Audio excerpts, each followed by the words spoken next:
I'm here with Jerrell Hodge, who returns to action next week at LFA 155 for the vacant bantamweight title. Jerrell, how are you? I'm good. Trying to make this weight. I'm gonna make it though. But I'm good. I'm happy, excited, ready to go, ready to get this over with, and ready to spend time with my family. Awesome, awesome. You're a week out. How are you feeling? Yeah, I'm good. I'm ready. Like I'm confident in my skills. I'm ready to smash this guy, beat this guy, and go get me a nice cheeseburger and some fries somewhere in New York. So I need somebody in New York. I need the best fries. That's my go-to food after a fight. So And bro, you're making me hungry. God damn it, stop it. as I make my kids plate before I got on here with you, I was like, my wife was getting home a little late, so I was like, all right, let me make y'all food real quick. And I took a bite of the piece of chicken. Oh, that chicken was on point. I don't know because I'm starving. That chicken, whew, wow. Awesome, dude. Awesome. All right. Well, before we get to your upcoming fight, man, while you didn't fight MMA last year, you kept active with boxing, man. Was that by choice or was it a hard time finding MMA opponents? um, I was scheduled last month for WFC over here in Northfield at my hometown. I was scheduled for a fight, and the promoter Nicole, she went through about 30 guys. I mean, 30 guys turned down the fight. Some guys was asking ridiculous amount of money, knowing the promoter wouldn't pay it, but they was trying very hard to get me on that card. But yeah, last year, I got married last year, so last year was slow because we was more concentrated on our wedding and everything and getting everything together. My wife didn't want me to have a black eye, so I took one boxing match in the beginning of the year. It didn't go too well, and she was like, "Yeah, nope, no more, no more. We focus on this wedding." So I'm like, "All right, you're right." But yeah, I mean, I thought my 2001 resume with four MMA fights, would have did me a good enough job to get something big. And, I do got something big. LFA offered me the interim title fight next weekend, but yeah. Awesome, awesome. Okay, okay. I was gonna say, like, were you surprised that your first fight back after a year of boxing was for the LFA title, or was it kind of expected? I'm most definitely surprised. Most people like when you go to an organization, you just don't jump into like a title fight. You know what I'm saying? You gotta work your way up. You gotta fight somebody first, and then after maybe two or three fights, they'll offer you a title fight. But like for my first time fighting for LFA, and then getting like a title fight like this right now, yeah, it means a lot. Yeah, I mean that's you kind of said like it's your first fight for this promotion. It's a big Yeah, promotion. UFC Fight Pass. right, right. A lot of people watch it. What do you think they saw in you that may force them to give you a title shot? Um, maybe it's just I mean, I don't know if they watch any of my fights, but it's just they just probably see the confidence in me. The record right now, I got 9-3 on a 4 fight win streak, and I don't fight just no scrubs. I don't dig for the fit. I like to fight the sharks of the MMA world. So they probably saw that. They see I'm hungry. So or maybe it's because of their guy. Maybe they want to help get their guy. I don't know. I don't know. He fought for LFA a couple times, and this is my first time. So maybe he think he got an easy one. I don't know. I don't know. um, so finally, before we talk about your fight, man, you've been in this sport for a fucking long time now. For anyone that does not know your story, how did you originally get into mixed martial arts? Mixed martial arts. In my heart, I'm always been down for like martial arts. When I remember looking at pictures when I was little, my granddad used to take pictures of everything. So he was the man with the camera. Wherever any event, any house party, any birthday party, I was always in my karate stands. And he showed me one picture when I was like 6, and I was in a karate stand. So I knew I was meant for like MMA. So I started wrestling in high school. I got tired of like the team sports. I love the team sports, but I got tired of people always blaming somebody else for their mistakes. And I was like, man, this is getting old. Like, let's stop pointing at other people and point at yourself. So I got into MMA, and I got into wrestling. I was like, man, I love this. because I can't blame nobody else, or you can't blame nobody else. It's all on you. So, I didn't want to go to college. I did want to go to college and wrestle, but man, it's just cutting weight every week was like, I don't know. I want to cut weight once in a while, like MMA. So I was like, yeah, I'm just gonna hang up my wrestling shoes and focus, try to find something else. And I joined a local gym, and I was just there. Just to work on my boxing because I never really boxed in my life till after high school. So I was like, yeah, I want to work on my hands a little bit.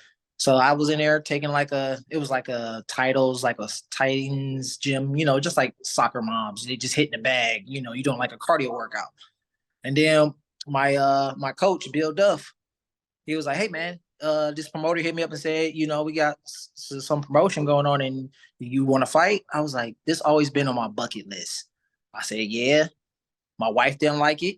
She was pregnant with my first son at the time and she was mad, but it was on my bucket list. I got to do what I got to do. You only get one life to live. So I was like, I'm going to try it out. Man, that's the adrenaline that you have on that first fight. Man, that was amazing. So I stuck with it ever since then. So since 2009, 2010, it's been a long time. It's been quite the fucking run. It's Damn. exactly, man. And it feels like you're almost there. You're almost at the UFC. You're almost at a big organization. You get that title, and you're right there, man. I did want to ask. I feel like I see your knockout of Cody Garbrandt probably every 2 weeks on social media. It just always pops up. Do you get tired of seeing it, or I mean, is it just one of those highlights where it's like it's timeless?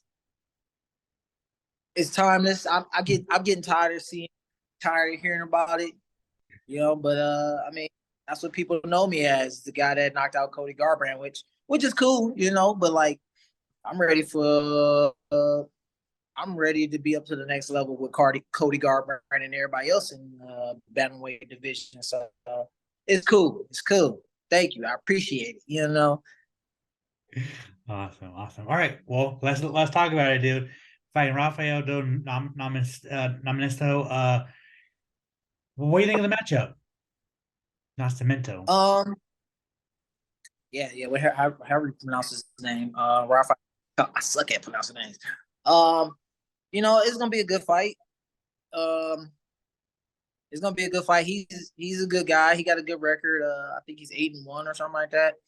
But I don't think he ever fought nobody like me on his record. When I was looking at him, I'm looking like nobody, nobody. So he's definitely gonna have to find a way to beat me, which is gonna be hard for him because I'm well rounded all the way around, and I ain't got no fear. So he can bring whatever he got. I'm gonna bring it right back.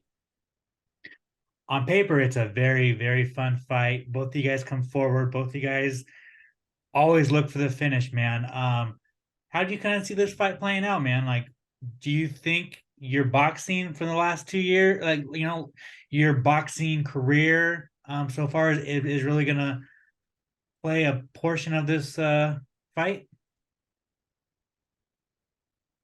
Um, I think it is. I think he think it is, and so I think he gonna want to try to take me down. Which, if he want to go there, I mean, we can go there. Like that's no problem with me. I'm pretty good on the ground too. So I started out wrestling, purple belt jiu-jitsu, finished some black belts. So if he think he gonna have a better opportunity on the ground, wishful thinking, my friend. So I see this fight going. I don't want to go the distance. And we going 5-minute rounds, going championship rounds. And I feel like if it do go the distance, I'm definitely gonna be prepared. You're gonna see me calm, cool, collected in there, look like I'm ready for like 5 more rounds after those 5 rounds. So I'm pretty sure he's gonna be ready for them. But if he want to go to the ground, I'm ready to go wherever he want to go. But At the end of the day, March 24th, LFA 155. How do you get your hand raised? I get my hand raised with a win, with a knockout. Maybe TK. I can see the referee stopping him after he's done. He's gonna be done at the third round. Can't go no more. And I just see me getting the win, and we'll go out and buy drinks afterward, and talk and be buddies. But I definitely see me getting the win. No other way. Love it. I love it. And finally, man, with a win, most LFA fighters go straight to the UFC. Some go to the Contender Series. What do you want, man?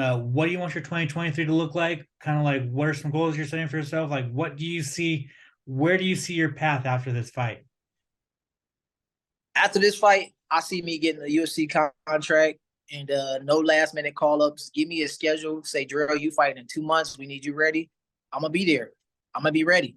But yeah, I definitely see after this fight, after they see me beat this kid, this guy, they gonna give me a contract. They're gonna sign me up for a full fight camp, and I'm gonna be ready. And they're gonna be happy, and I'm gonna be happy, and my family gonna be happy. If it doesn't happen that way and they offer you a Contender Series spot, would you take it? I mean, I will take it. I mean, no doubt, I would definitely take it. I wanna put my name out there, and it's a fight. If that's what I got to do to get in the doors, that's what I got to do to get in the doors. But yeah, I'll take it. Okay, awesome, dude. Awesome. Man, Jerrell, thank you so much for your time. I really appreciate it. I've been wanting to talk with you for a minute, and it really lived up to the expectations. So, if you want to plug your social media, plug any sponsors you might have, and if you want to thank anybody, the floor is yours. Yo, hey, I like to thank everybody that believes in me. Shout out to my team, Aries Combat, my team Next Level. Shout out, follow me on Instagram, Twitter, Facebook, takeoff underscore rail 135, Facebook Jerrell Hodge. Yeah, just I appreciate everybody that supported me. Check me out next week, next Friday, LFA 155, right?